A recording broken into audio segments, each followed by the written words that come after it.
En 2020, le monde entier a été bouleversé par le Covid-19. Confinement, propagation rapide, peur de l'inconnu. On s'est tous demandé comment aurait-on mieux pu anticiper une pandémie pareille. Ce que peu de gens savent, c'est qu'un événement quasiment identique avait déjà eu lieu, mais dans un jeu vidéo. En 2005, une épidémie incontrôlable a ravagé les serveurs de World of Warcraft, et ce chaos virtuel a fini par captiver l'attention des scientifiques. Installez-vous confortablement, nous allons parler aujourd'hui de l'incident du sang vicié.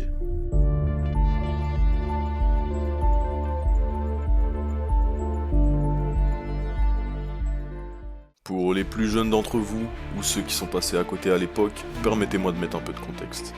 En 2005, le monde du jeu vidéo connaît un véritable phénomène mondial, World of Warcraft. C'est un jeu en ligne massivement multijoueur, ce qu'on appelle un MMORPG. Chaque jour, des millions de joueurs se connectent pour incarner un personnage dans un univers heroic fantasy gigantesque. Ils explorent, commercent, forment des guildes, mais surtout, ils se rassemblent pour vaincre des ennemis toujours plus puissants. C'est un monde vivant, en constante évolution, où chaque mise à jour peut bouleverser les habitudes des joueurs. À cette époque, une nouvelle zone est ajoutée au jeu, Zul'Gurub, pardon pour la prononciation. Un ancien temple oublié au cœur de la jungle. Ce lieu cache un boss redouté, Akar, l'écorcheur d'âme. Un être maléfique, vénéré par des fanatiques, qui peut corrompre tout ce qu'il touche. Lors du combat contre Akar, les joueurs sont exposés à un sort très particulier, un maléfice nommé Corrupted Blood, le sang corrompu ou sang vicié en français. Cette magie noire infecte un joueur, puis se propage aux alliés à proximité, leur infligeant des dégâts en continu pendant plusieurs secondes. Un peu comme un virus. Mais ce n'est qu'un mécanisme de jeu, en théorie. Oui, car en théorie, ce maléfice devrait disparaître dès qu'on quitte le combat. Et surtout, il ne devrait jamais sortir de la zone du boss. Mais personne ne se doute alors que quelques lignes de code vont bientôt transformer un simple effet de jeu en une véritable épidémie virtuelle. Ce qui aurait dû rester confiné à un simple raid de haut niveau va prendre une tournure totalement inattendue. En effet, certains joueurs découvrent que leurs familiers, comme les chasseurs ou les démonistes, peuvent être infectés et conserver l'infection même après avoir été rappelés hors du combat. Résultat, en sortant du donjon et en rappelant leurs familiers dans les grandes villes, ils déclenchent involontairement la propagation du fléau auprès de milliers d'autres joueurs. Encore plus surprenant, certains PNJ non-joueurs, normalement invincibles, peuvent eux aussi être contaminés et devenir des vecteurs silencieux. De plus, le donjon étant fait par des joueurs avec un niveau relativement élevé, la propagation de ce virus, notamment chez des joueurs peu expérimentés, va créer l'hécatombe dans le monde de World of Warcraft. En seulement quelques heures, les capitales de WoW sont envahies par des cadavres de joueurs et il devient quasiment impossible de jouer normalement. Ce n'est plus juste un bug, c'est devenu une pandémie virtuelle. On pourrait croire que cette histoire se serait arrêtée là. Un simple bug vidéoludique corrigé par les développeurs et oublié par les joueurs. Et pourtant, ce qu'on a appelé plus tard la pandémie virtuelle de WoW a rapidement attiré l'attention d'un tout autre monde, celui des scientifiques. En 2007, un épidémiologiste américain du nom de Dr Eric Lovegren publie une étude sur le sujet.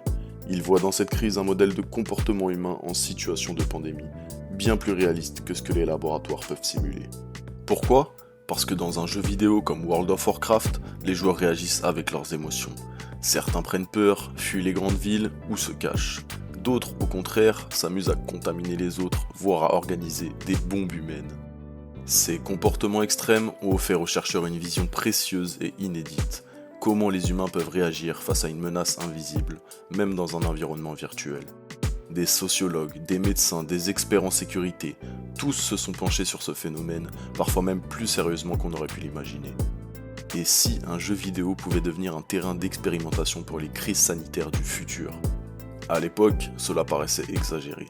Mais quelques années plus tard, en 2020, la planète entière allait vivre une situation étrangement familière.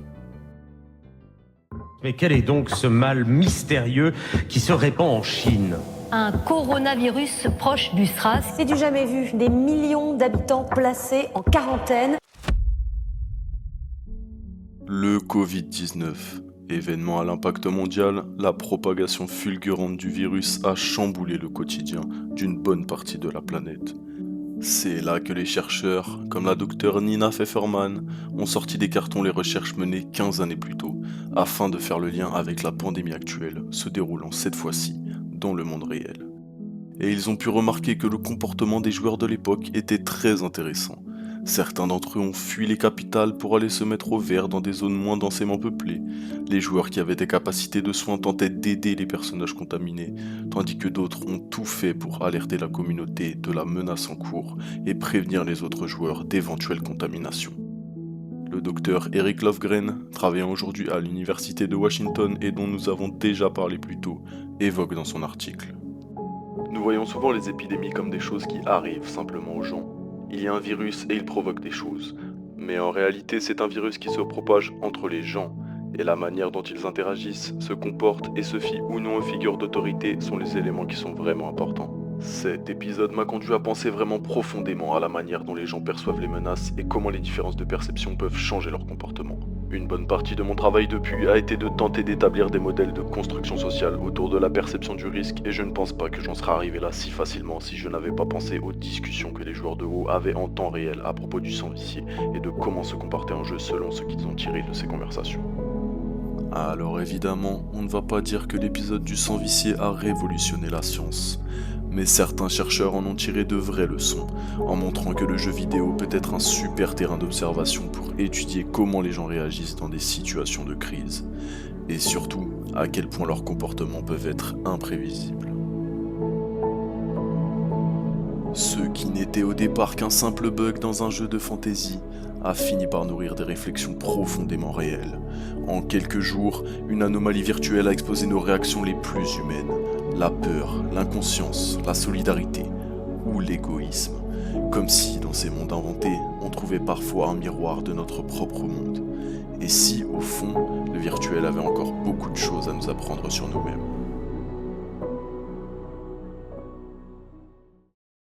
Et c'est ainsi que se conclut ma première vidéo. Si cette histoire t'a plu, n'hésite pas à liker, t'abonner et si le cœur t'en dit, à me laisser un commentaire. Cela m'aiderait énormément à améliorer mes vidéos. Merci d'avoir regardé et à très bientôt.